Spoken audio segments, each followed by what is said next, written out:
Kali ini kita akan mengenal benda-benda langit secara lebih dalam.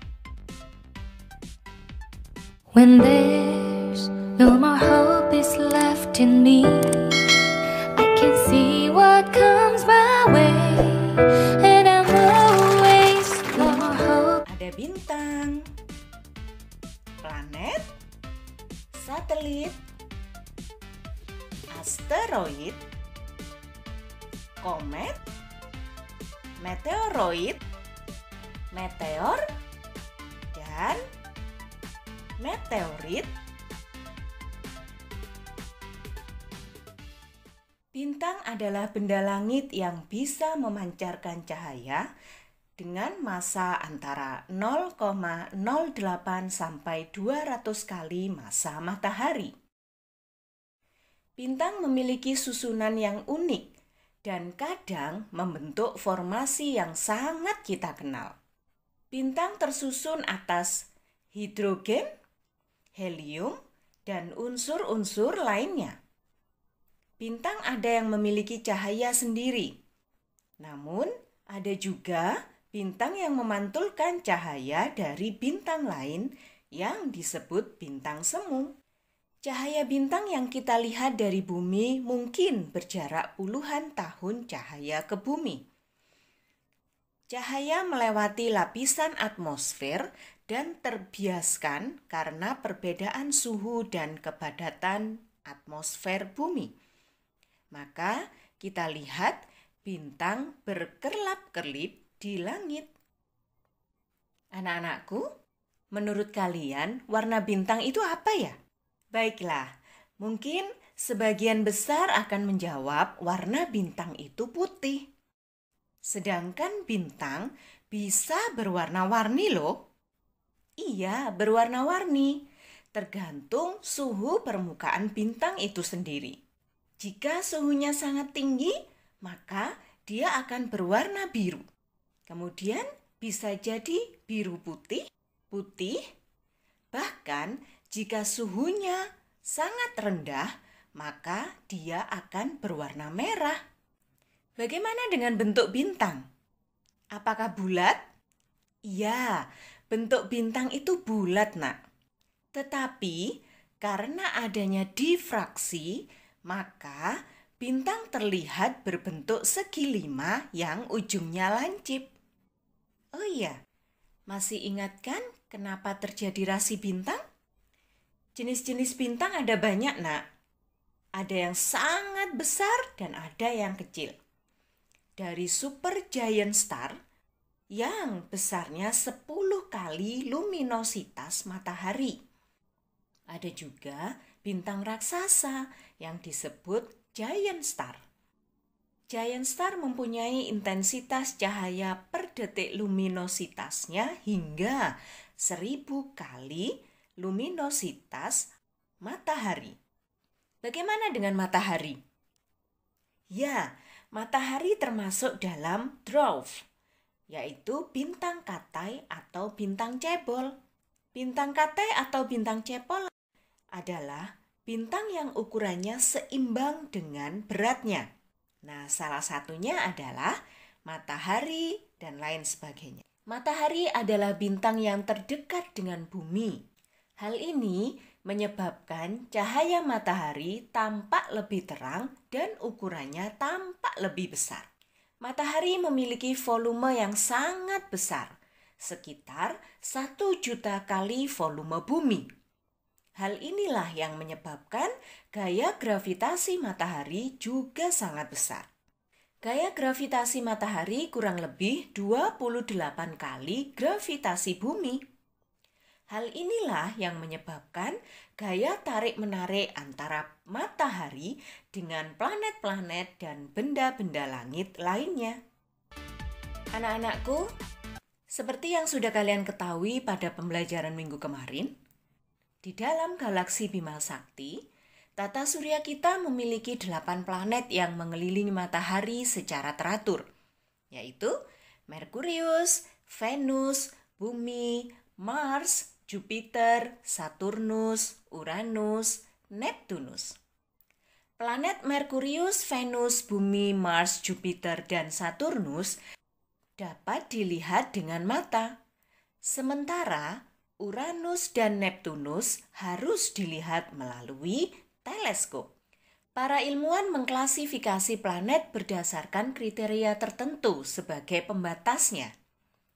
Ada 3 cara untuk mengelompokkan planet di tata surya, yaitu jika dilihat dari orbit bumi, pengelompokan planet dengan bumi sebagai pembatasnya, maka akan ada 2 kategori, yaitu planet inferior dan planet superior. Planet inferior merupakan planet yang orbitnya terletak di dalam orbit bumi atau sebelum bumi. Anggota planet ini yaitu Merkurius dan Venus. Sedangkan planet superior merupakan planet yang orbitnya terletak di luar orbit bumi, yaitu Jupiter, Saturnus, Uranus, dan Neptunus. Yang kedua, pengelompokan planet dengan orbit asteroid sebagai batasnya. Dengan indikator ini, maka ada 2 kategori planet, yaitu planet dalam atau inner dan planet luar atau outer. Planet dalam adalah planet yang orbitnya ada sebelum orbit asteroid, yaitu Merkurius, Venus, Bumi, dan Mars. 4 dari planet-planet kita yang dekat dengan matahari. Sedangkan planet luar adalah planet yang orbitnya berada setelah sabuk asteroid, yaitu Jupiter, Saturnus, Uranus, dan Neptunus. 4 planet yang jauh dari matahari ya nak. Yang ketiga yaitu pengelompokan atas dasar ukuran planet dan komposisi penyusunnya. Menurut kriteria ini terdapat 2 kelompok, yaitu planet terestrial dan planet Jovian. Planet terestrial merupakan planet yang ukuran dan komposisi penyusunnya mirip bumi, yaitu Merkurius, Venus, dan Mars. Planet kebumian disusun 60% dari besi, oksigen, silikon, dan magnesium. Sedangkan planet Jovian disebut juga planet raksasa karena ukurannya sangat besar dan komposisi penyusunnya mirip Jupiter, yaitu tersusun atas es dan hidrogen. Neptunus, Uranus merupakan planet tipe ini dengan ciri kerapatan rendah, diameter besar, dan kurang padat. Planet ini sering disebut juga dengan planet gas. Penjelasan tentang planet sudah dijelaskan Bu Erva pada video sebelum ini, yaitu video tata surya. Linknya bisa kalian dapatkan pada deskripsi video ini ya nak. Benda langit yang ketiga yaitu satelit. Satelit adalah benda yang mengorbit benda lain dengan periode revolusi dan rotasi tertentu. Ada 2 jenis satelit, yaitu satelit alami dan satelit buatan. Satelit alami merupakan benda langit yang mengorbit planet dan bukan buatan manusia. 5 satelit alami terbesar yang pernah ditemukan manusia adalah Ganymede, yaitu satelit Jupiter, Callisto dan Io, kemudian Titan, satelit Saturnus, dan bulan, satelit Bumi. Selain 5 satelit alami tadi, Jupiter juga mempunyai 26 satelit kecil. Sedangkan Merkurius dan Venus tidak punya satelit. Masih ingat kan? Mars mempunyai 2 satelit, yaitu Phobos dan Deimos. Saturnus mempunyai 82 satelit, Uranus 20 satelit, dan Neptunus 2 satelit, yaitu Triton dan Nereid. Nah, sekarang satelit buatan itu yang bagaimana? Satelit buatan ialah benda buatan manusia yang beredar mengelilingi benda lain. Satelit buatan diluncurkan manusia keluar angkasa untuk berbagai keperluan. Beberapa fungsi satelit buatan adalah satelit komunikasi yang memantulkan sinyal TV dan radio, contohnya satelit Palapa untuk radio dan televisi Indonesia, satelit cuaca yang menunjukkan formasi awan yang menyelimuti bumi, satelit navigasi diluncurkan untuk membantu navigasi darat dan laut, satelit penelitian yang diluncurkan untuk penelitian khususnya soal astronomi, dan ada satelit mata-mata, yaitu satelit yang digunakan militer untuk menghimpun informasi dari daerah lain atau daerah lawan. Bagaimana cara penggunaan satelit yang berada di luar angkasa? Anak-anakku, seluruh pergerakan satelit dipantau dari stasiun pengendali yang ada di bumi loh. Cara kerja satelit dengan cara mengirim transmisi dari bumi ke satelit yang dinamakan uplink. Dan kemudian melakukan downlink, yaitu stasiun bumi melakukan transmisi dari satelit. Bagaimana cara mengirimkan satelit ke luar angkasa? Tentu saja dengan pesawat ruang angkasa yang diluncurkan dari bumi menuju ke luar angkasa. Pesawat luar angkasa ada yang berisi manusia, juga ada yang tanpa manusia loh. Kita kembali pada benda-benda langit selanjutnya. Benda langit yang keempat yaitu asteroid atau planet minor.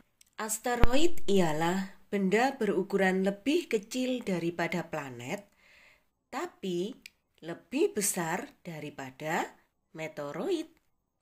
Umumnya terdapat di bagian dalam tata surya. Ada jutaan asteroid yang merupakan sisa kehancuran planet dan tidak pernah tumbuh menjadi planet. Mayoritas asteroid mengorbit pada sabuk asteroid di antara orbit Mars dan Jupiter. Benda langit yang kelima yaitu komet. Komet ialah benda langit yang memiliki garis edar berbentuk lonjong, parabolis, dan hiperbolis. Komet juga dikatakan sebagai bintang berekor, tapi komet itu bukan bintang ya. Komet terbentuk dari es dan debu, yang terbentuk dari kumpulan debu dan gas yang membeku pada saat berada jauh dari matahari. Pada saat mendekati matahari, sebagian bahan penyusun komet menguap membentuk kepala gas dan ekor. Hal ini menunjukkan adanya gesekan-gesekan atom-atom di udara, sehingga komet terlihat mempunyai cahaya. Komet mengelilingi matahari sehingga termasuk dalam tata surya. Salah satu komet yang pertama kali ditemukan oleh Edmund Halley adalah komet yang super jarang munculnya karena dia muncul 76 tahun sekali. Dilihat dari lama waktu muncul, berarti bisa dipastikan lintasannya pasti lebih panjang ya. Benda langit selanjutnya yaitu meteor. Meteor ialah penampakan jalur jatuhnya meteoroid ke atmosfer bumi. Meteor dikatakan juga bintang jatuh. Penampakan tersebut disebabkan oleh panas yang dihasilkan oleh tekanan RAM pada saat meteoroid memasuki atmosfer. Bukan karena gesekan seperti anggapan umum sebelum ini ya nak. Jika meteorit tidak habis terbakar dalam perjalanan di atmosfer dan mencapai permukaan bumi, maka benda tersebut dinamakan meteorit. Nah, kalian sudah paham ya bedanya meteoroid, meteor, dan meteorit. Terima kasih anak-anak semua. Sampai jumpa lagi.